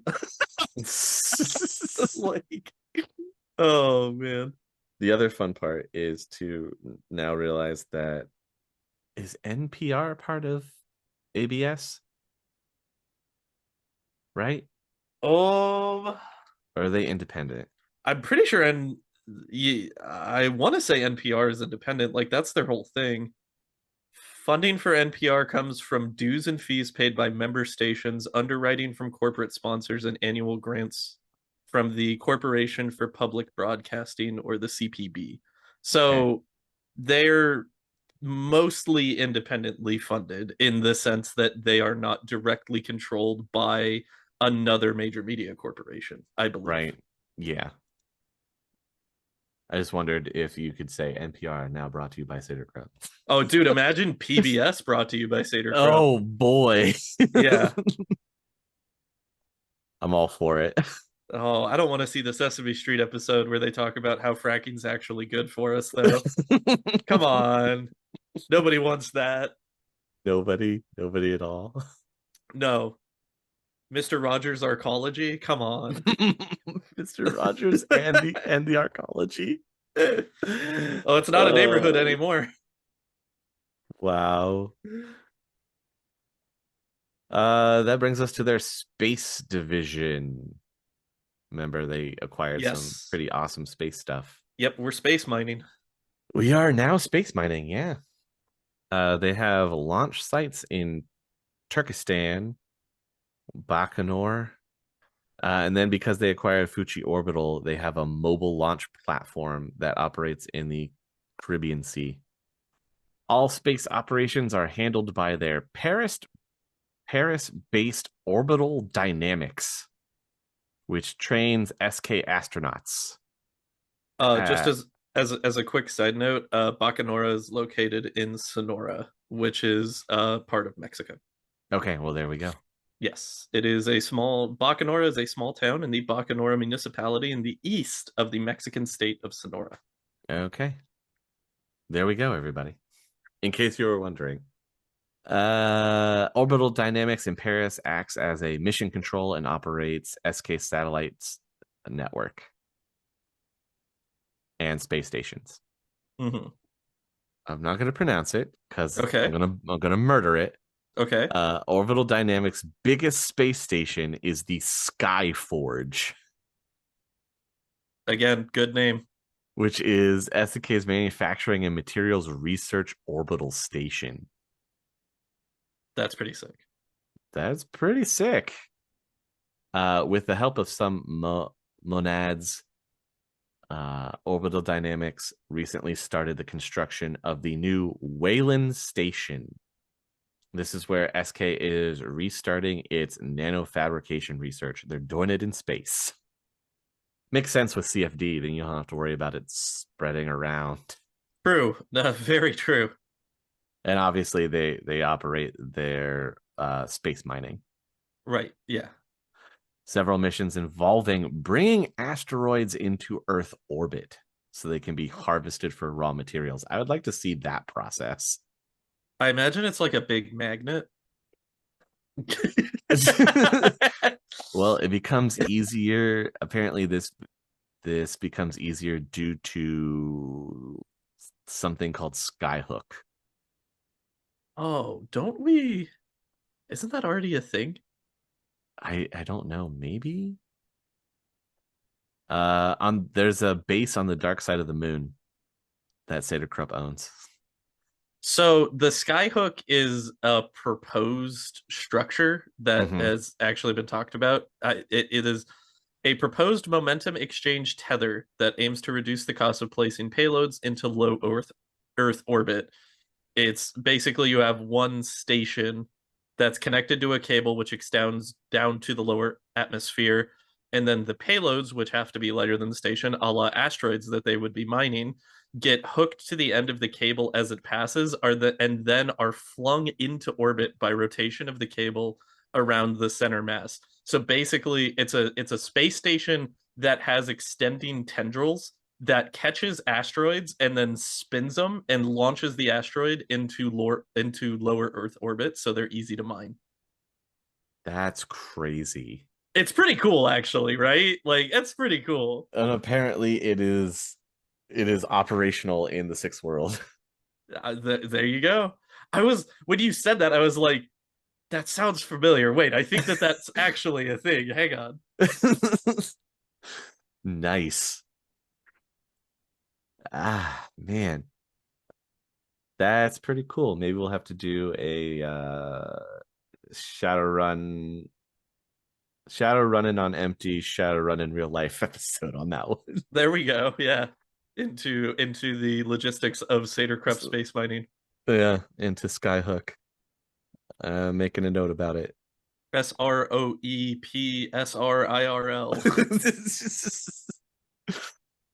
So, like I said, SK also has a lunar base on the dark side of the moon. They call it the far side. So does that mean that Gary Larson is the head of the base, or No, Gary Larson is not head of the base. that's a joke Although, for all the dads out there? what what a deep cut joke. I wonder how many people will actually get that joke. Let us know in the comments, please. I'll be very impressed. I mean, I would have also accepted the Waters space base if they would have just gone straight for a Roger Waters reference. That would have been Mm-hmm. acceptable as well. But Okay. yeah, Talking management for SNK is very simple. It's Lofweir. yep. That's it. Followed by the group of people he has chosen not to eaten. Yes, his management team. Followed by subordinates. Sure. That's a pretty easy structure. Outsiders will refer to Lofweir usually as the Dragon or various other names. Um, Please, that's Mr. the Dragon. However, if you're an SKN, Ah, you would refer to him as President Lofweir, or those that also say Herr General Dictator. I think that he probably doesn't prefer that title. I'm gonna go out on a limb here and assume that he would probably rather be called the Dragon Or probably just President Lofweir. If or you're President part of the Lofweir. Yeah, SNK family, it's yeah, most likely President Lofweir. yeah. And normally Lofweir spends the majority of his time in his office, quote unquote, which actually is more of a chamber loaded with state-of-the-art electronic equipment where he processes the incredible amounts of data provided to him by SK Prime and the new oversight office. So there you go, Lofweir, a master of data crunching. Makes sense. He's got a lot of hats to juggle. There is a board of directors, but I mean, the buck stops with Lofweir basically. Of course, of course. But if you want to know, the most noticeable and remarkable is certainly Roll Vanden Hoek. Uh huh. Vandenhoek. Uh huh. A slick and arrogant elf is the head of public relations and SK's main spokesperson. Then you have Cheyenne Gallius, is a dwarf and head of global human resources. Then there's the Turkish German human Professor Mesut Sahan. Sahin, probably. Yeah. Yeah. professor for corporate finance in Greater Frankfurt before he joined SK. He is now head of finance in S&K. I can only imagine what a nightmare that position has to be.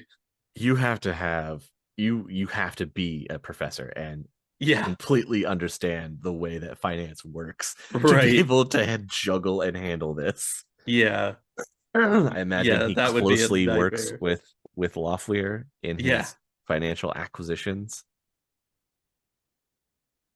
And then you have the corporation's chief legal officer is a dryad Oh, named Evelyn Westlake, who originates from Portland.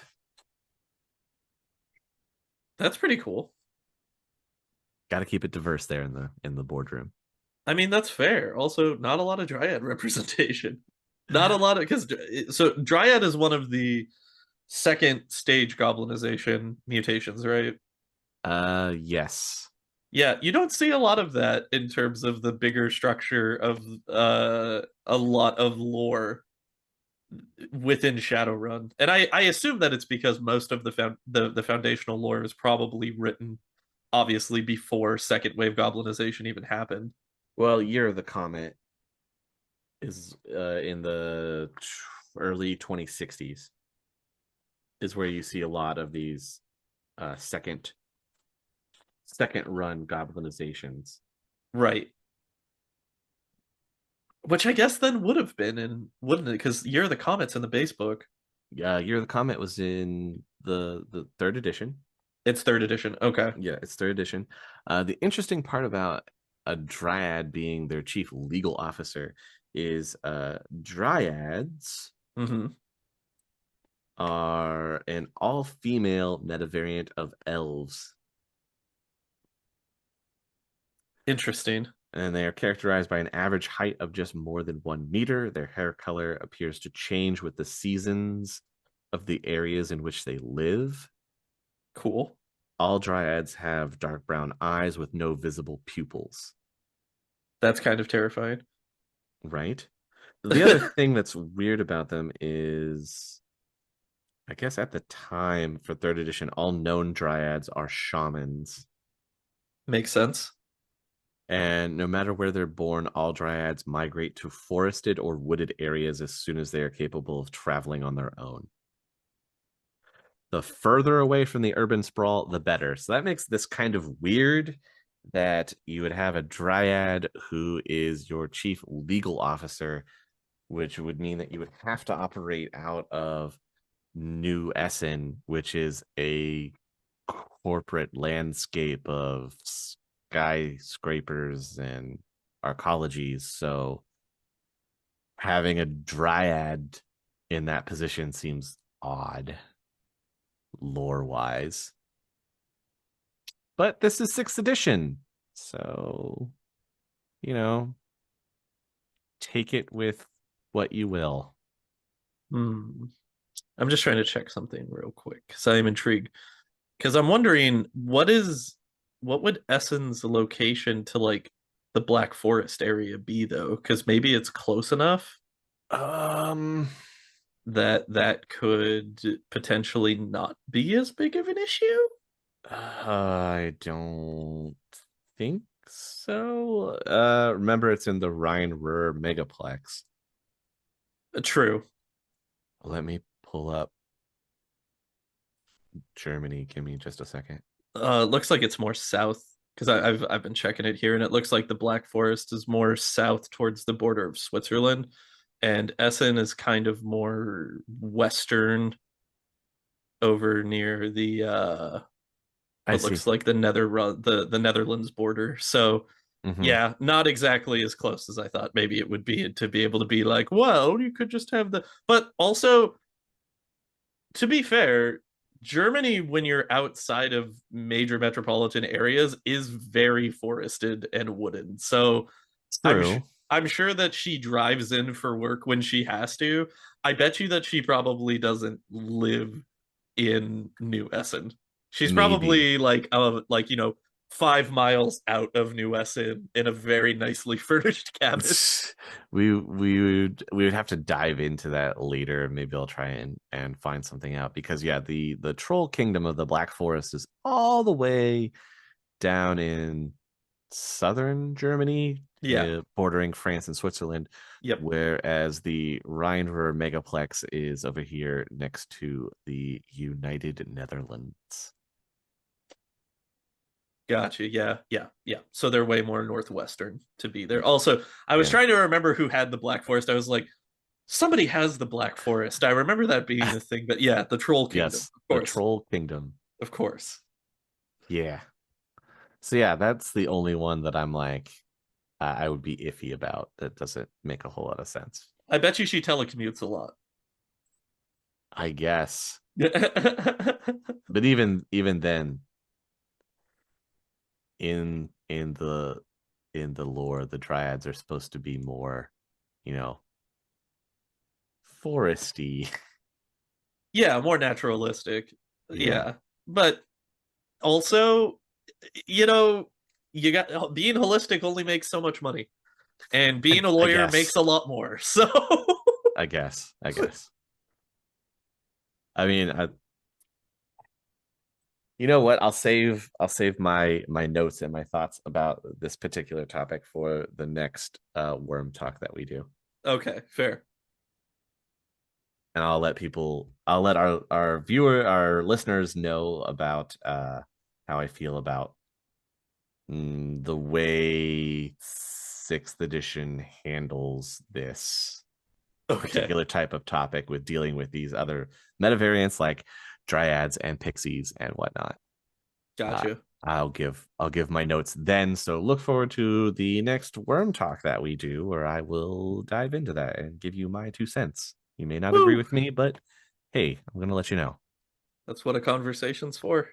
That is, you don't have to agree with me. That's the fun part. Yep. There is a corporate oversight office that was put into place after the Dragon Civil War. Yep, his name is Loftweir. Yes, yes. Previously, the information flow was generally up to the top Loftweir, while orders went top down, with very little room for interpretation or maneuvering by the managers in between. Only certain individuals who gained the trust of the boss also earned the right to make bigger decisions on their own. Well, after the whole debacle of the Dragon Civil War and CFD and everything like that, they put in a corporate oversight office to be able to basically get some wiggle room. Yeah, I would imagine that it's probably nice for them to have that when your, head of your company is currently involved in a civil war with other dragons. Being able to Yes. have some type of top-down structure to be able to fall back onto, probably helpful. Yeah, definitely helpful. It's basically like it's not an AI, first of all, because Loftweir hates them. Hey, I'm with Loftweir. It is a tool for the rare cases when Loftweir and his highly analytical dragon brain is not available. It's a database that is fed with the same information that normally would be given to Loftweir and could generate projections and long-term outcomes that the dragon would arrive to himself. Does it So have a name by chance? it's it is called the it's just called the oversight office, so it's the double O. Oh, okay. I like Yeah. to imagine that when they call it up, it's just like a big white screen with one big box that says yes and one big box that says Just no. no. Oversight office, lend us your guidance. It said no. Everybody starts throwing everything into shredders. Exactly. Access to the oversight office is limited to the regional managers, a representative from SK Prime, and somebody from HR. Right. Okay. Yeah, that makes The sense. the other members of the global management and key figures, uh, like Loftweir himself and his inner circle entourage, and that's it. Hmm. So not the greater board of directors per se. No, less flies in the ointment. Exactly. SNK has its own security, which is Sader-Krupp Konzengrad. The Konzengrad, or corporate guard, Hmm. is the branch responsible for physical protection of all SK property, as well as providing personal security for key individuals. Makes sense. Every corp has one.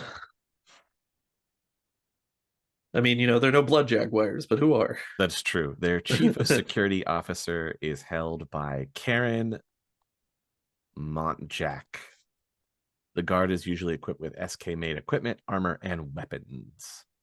Although this might include some license built HK weapons, their training is excellent and even includes portions of criminalistics and forensics. Oh. As usual, SK often hires local personnel for its security forces, but these are often relegated to unimportant facilities, while the personnel hired from its own corporate citizens are set to the key locations. The corporate guard usually only guard first tier facilities and personnel, while second tier corporations have to hire their own security. Makes sense. Usually how it goes. So they also have the corporate defense force, is the military arm of the corporation. The leadership is nicknamed Yonta because it consists of former military officers, military advisors, and experts from SK Defense Division, as well as foreign militaries. Oh, interesting. For a long time, it was regarded as the second best corporate military right after Ares Corp. Oh. But now, Uh-huh. after Ares' performance in Detroit, where the blackouts happened and part of their army disappeared for a little bit, Mm-hmm. the books are no longer certain. I bet. The Corporate Defense Force almost exclusively drafts its soldiers from SK corporate citizens. Permanent deployments are garrisons in Neuessen, Berlin, and Curacao. Oh, okay. Other deployments are protection forces for the Trans-Afghan Highway. Ah, there we go. So There we go. there it is. Or its Euroforce contingent on the Balkans. They also participated in the Desert War incarnations as well as the Rad Wars within the Sox. Well, the Desert Wars makes sense considering that Sader-Krupp has holdings in North Africa. Right. In addition to conventional weapons, they also have nuclear and special anti-dragon weapons within their arsenal. Mm-hmm. I bet that made the Dragon Civil War a little bit easier for Loftware. Son of a bitch. Yeah. Austin, I'm about to present to you more information Uh-huh. that will cement that Loftware could have been Alexander the Great. Oh, okay. Uh-huh. I'm listening. There's another organization in the security and intelligence called AGMA, AGEMA. Okay. In ancient Macedonian, the Oh. name given to the king's bodyguard. Oh my God. My guy. Oh boy. Oh boy. Oh boy, indeed. So this specialized unit is recruited amongst the CDF and CG. So recruited from both their military arm and their police arm, basically. Uh-huh. And this forms the elite commando troops of SK. Oh boy. I love it. Where Renraku has their red samurai, Uh-huh. Sader-Krupp has their tactical operation team. They have their TET, The T, Not, the sorry, or the top, the what was it? Tot, the T O tot. Yeah, T, yeah, yeah, TOT. the tot. I mean, not as cool. Let's be fair. I don't think that anybody will ever have a faction name as cool as the Red Samurai, though. That is pretty sweet. Right. I'm sorry, I'm still Oh, I'm hung up on sorry. the Agima Sorry. thing. The A Agima thing is A throw. Yeah. AGC has the tactical operation team. My bad. What Sader-Krupp has is this, the Agima. Agima. Yeah. Yeah, okay. I'm terrible at pronunciations. I'm sorry, everybody. Oh, that's fine. So It's Greek pronunciation. Don't worry, you're fine. there we go. Agima is equipped with the best weapons and usually wear these, the special Myrmidon heavy mil-spec armor. The Myrmidons. Hmm. Hmm. Oh my god, it's all coming together. Yeah, and if you look up the definition for Agima, by the way, it literally says a division of soldiers in the Macedonian army, an honorary guard detachment in the Hellenic army. The Hellenic army was Alexander the Great's army. Mm. We did it, Dude, everybody. We did it. dude, we did it. We did it. 100%. Stick a We feather in that cap. That is we, 100%. we started Lawflier out is Alexander the Great. we started out speculating and we just brought it all together. There's no way it's not. There's no way. That's Mm-hmm. crazy. Typically, they are only found in New Essen and the other regional division headquarters as an additional heavy garrison unit and bodyguards. But like the Red Samurai, they are also used as commandos, operating as black op units. Well, They only take orders from Lofweir himself. I'm sure they do. Yeah, they only take orders from Lofweir himself, uh, Montjak, which is the chief security officer, Right. and the regional managers. So just the top heads of SK. Yep. That's it. I love it. Fantastic. Not to be outdone, Uh-huh. they also have a group in the security and intelligence area called Inner Vision. Okay. The Inner Vision is the Internal Affairs Office. This is headed up by HR. So Cheyenne, the Mm-hmm. dwarf, Mm-hmm. is responsible for putting this group together. This group could be described as SK's FBI. Oh, cool. Okay. It has been led for over 15 years by the Brussels born Medard Vogan. Their day-to-day duty is to keep an eye over SK's workforce, investigate misconduct, embezzlement, theft, fraud, drug abuse, sexual assault, as well as racist or sexist behavior. In rare cases, they also deal with identity theft and undercover agents. So if you're a runner, this is who you're going to run into first. Right.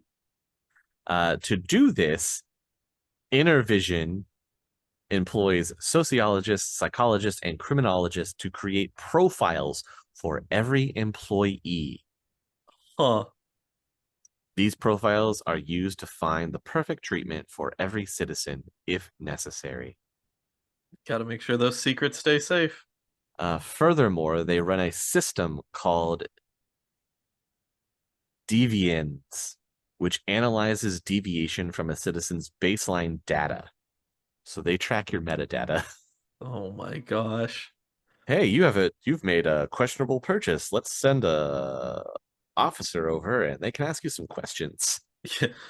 That browsing history is looking a little more sus than usual, my guy. Let's. In the past, Intervision helped SK during the emergence to spot, monitor, and later interrogate technomancers Hmm. into the corporation. Later, the system was used to find CFD cases, which bought the Intervision the nickname the Inquisition. I bet it did. They now keep a close eye on every monad working for SK, as the corp still has some prejudice towards AIs. Namely, Loftware don't like you. The Loftware don't like tech. Don't like sentient tech. I suppose we should make a Mm-hmm. specificity there. While SNK has the Agima as a commando force, they usually take a more subtle route for intelligence operations. For that, SK maintain its own intelligence service, which is the infamous SK Prime. It's basically as if the CIA and the NSA were one entity. Jeez.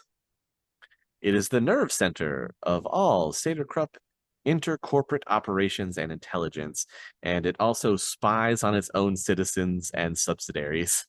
Oh, well, Yeah. yeah. Uh-huh. So there you go. Don't trust no one. Ain't trusting nobody. Nope. Not with that dragon's money you aren't. Not with that. Where was that dragon money going?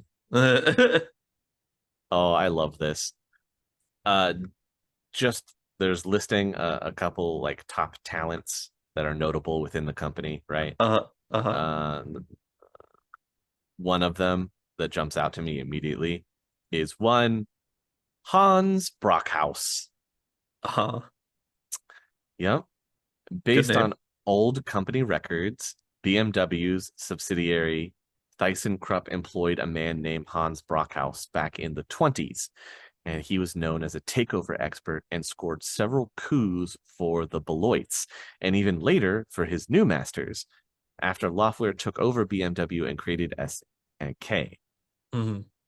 The tracks of this genuine Brockhaus were lost in the mid 40s. Nonetheless, the name has popped up very frequently since then, and it is believed that Brockhaus became an alias used by Loftware himself and other people within the corporation to hire Shadowrunners. Uh Even today, a Hans Brockhaus can be seen around the world hiring teams to work for S&K. Interesting. Basically, Hans Brockhaus is the equivalent in the Europe and German area, is the equivalent to Mr. Johnson in the Yeah. Americas. I was gonna say that's the John Smith of Yes. Sader-Krupp. Yes, yes. Cool.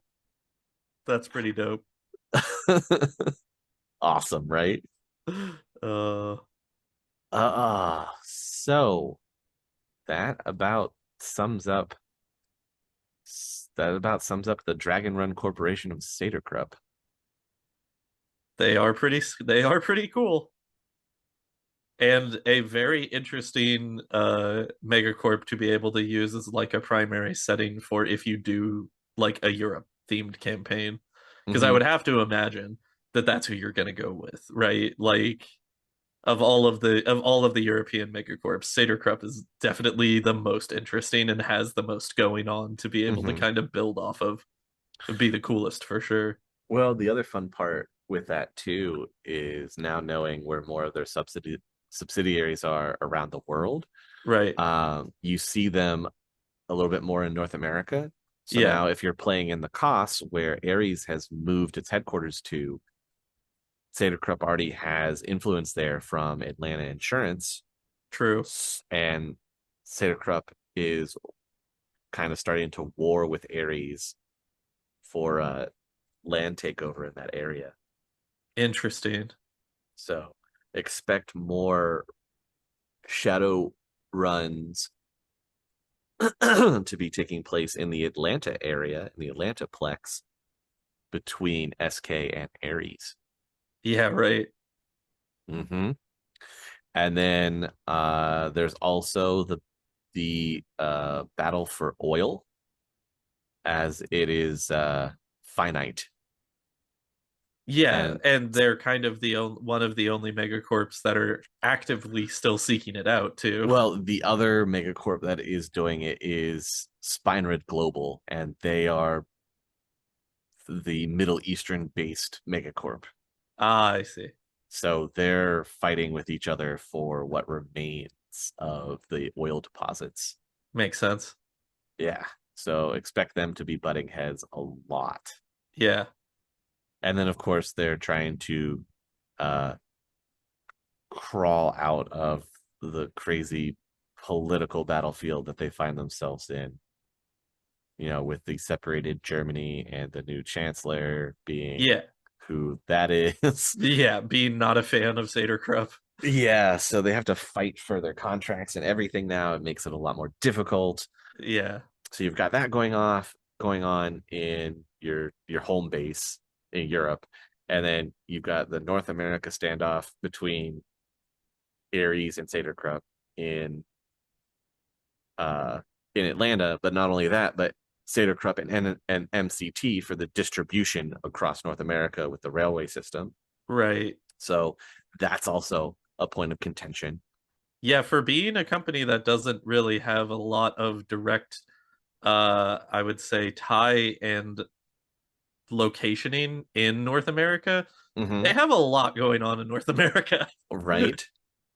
And then you've got the battle for oil going on between Spinrad Global and S&K Yeah, in the Arabian Caliphate. right. So, there's definitely enough for them to want to hire Shadowrunners. Yeah. Lots going on. It's just, do you want to work for a dragon? Well, as long as you're good at what you do, there's no problems, right? Right? And I as have long as nobody knows that you work for Sader-Krupp, there's no problems, right? so I have to say the big win for this evening is like 95% confirming that Lothweir is actually Alexander the Great. Oh, I would say absolutely. I would say W for Macedonia. Put it on the board. They're back in business, baby. Not what I was expecting to be my takeaway from learning about this tonight, but you know what? I'm happy. I'm Hey, happy about it. having learned about that, does that change your position on Lothweir a little bit? No. Okay. It was a shot in the dark. I had to ask. I'll give it this. All right, I'll give it this. Firm second place. I will give Okay. Loftweir a firm second place. He's Uh-huh. never gonna replace Big Daddy D though. No, it's impossible. It's You never gonna can't do it. happen. I love Never gonna that man. happen. I love that man. Love that dragon man. Love that dragon man. I have to say I'm a little disappointed that we didn't have one of our original co-hosts, Tyler, with us for this evening, because I think he would have been over the moon when he found out that connection. Oh, absolutely. I will have to make sure that I let him know because yeah, he will be jazzed on that for sure. Yeah, he definitely has to listen to this one. And we'll that'll definitely be added in as well to when we talk about Loftware. We'll be revisiting it, bringing it back up. Oh yeah. So lots of good stuff happening in the future. We have like 3 new topics that I now have to research thanks to this one thing that we did tonight. The gift that keeps on giving, man. Oh, Shadowrun, please give me more. Yeah. Give me more of your lore.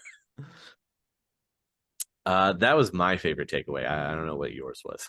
Yeah, no, absolutely. That was a fun little puzzle. Let's a fun inadvertent puzzle, shall we say, that we ended up piecing together there. That was very, very cool. Yeah, all from just doing, Megacorp talk, which a lot of it was just financial talk. It's true. So I'm sorry if we bored some people. Uh, Well, I think that Talking that Megacorps isn't normally one of the most fun things to do, but it's I important lore wise. I will say I think that this is going to tie back into the multiply aforementioned Luftweir episode that Hmm. we've been talking about. Yeah. I think that it's very interesting to be able to see the way that Sader-Krupp does a bunch of what it does though, Hmm. because it puts an interesting perspective on Loftweir as a character Yeah. where a lot of the other great dragons are still for the most part what it feels like hung up on being dragons. Whereas I think the reason why Dunkelzahn and Loftware are so much more interesting is due to their adaptation to the sixth world Oh and yeah, their by far. and they're wanting to be a part of it, if Hmm. not a controlling player of it. Hmm. So I think that that actually, in the long run, makes the logistical side of Sader-Krupp way more interesting when you take into account that through everything else that is also happening, that this is all being done by a dragon who, at the end of the day, could also just be like, guys, I'm a dragon, so I'm just gonna do dragon shit because I'm a dragon. Well, But the he fact did, that, remember? He did that well, during the Dragon Civil War where he had to he, fight his brother. He yeah, basically went, I'm doing dragon shit. Give me my money so I yeah, can do no, dragon shit. that's true, but even then, that is still within the confines of the corporate structure that he's going and getting the approval and having to move the decibels and all of that shit. Yeah. Whereas a lot of the other dragons that we talk about in Shadowrun don't have that much of a vested interest in the actual societal side of the sixth world. They're more busy just going, so we're dragons and we're just doing dragon shit over here. Don't worry about it. Don't worry about it. Except for at some point, you're going to have to worry about it because it's dragons doing dragon shit. Yes, and whether you want to believe it or not, they're shaping the world. Absolutely. But I think that that's cool. And I think that that would definitely be a solid point again for Loftware is a solid second place coolest dragon in the sixth world for me now. Hmm. We've come a long way. Yeah, that's saying a lot, honestly. Well, I think that is going to wrap it up for our lore this evening. We have brought you the wonderful deep dive into the inner workings of the Sader-Krupp Corporation, run by a dragon, wholly owned by a dragon. Uh, Also, probably serving the interests of a dragon. Also 100% sure serving the interests of a dragon. But hey, maybe he was a great conqueror in another life. He's been a great conqueror in two lives. Yeah, two lives now, conquering the Let's corporate be world and then fair. conquering continents. Uh-huh. Hey. And Loftware wept. Well, you guys, let us know what you think. What we have posed some interesting questions for you to answer through this lore episode. And as always, we would love for you to drop by and share your thoughts. I know that I love reading about them and responding to them as quickly as I can get to them. So please come and join us and hang out. It's super fun. I would really look forward to it. If you're enjoying the Lore podcast, come on over and say hi. And drop your lore bombs that you want talked about or things that we've brought up that have kind of blown your mind a little bit. Always fun to hear about them. Anything else you want to add for this evening, Austin? Uh, no. I think we Okay. covered all bases. All right. Well, hey, slam dunk for us. All right, you guys. Thank you so much for tuning in and listening to another one of our episodes. I hope you've enjoyed the ride as much as we've enjoyed bringing you on it. But as always, we will catch you on the next one. The Topps Company Inc. has sole ownership of the names, logo, artwork, marks, photographs, sound, audio, video, and or any proprietary materials used in connection with the game Shadowrun. The Topps Company Inc. is granted permission to Critical Hits to use such names, logos, artwork, photographs, sound, audio, video, and or any proprietary materials for promotional and informational purposes on its website, but does not endorse and is not affiliated with Critical Hits in any official capacity whatsoever.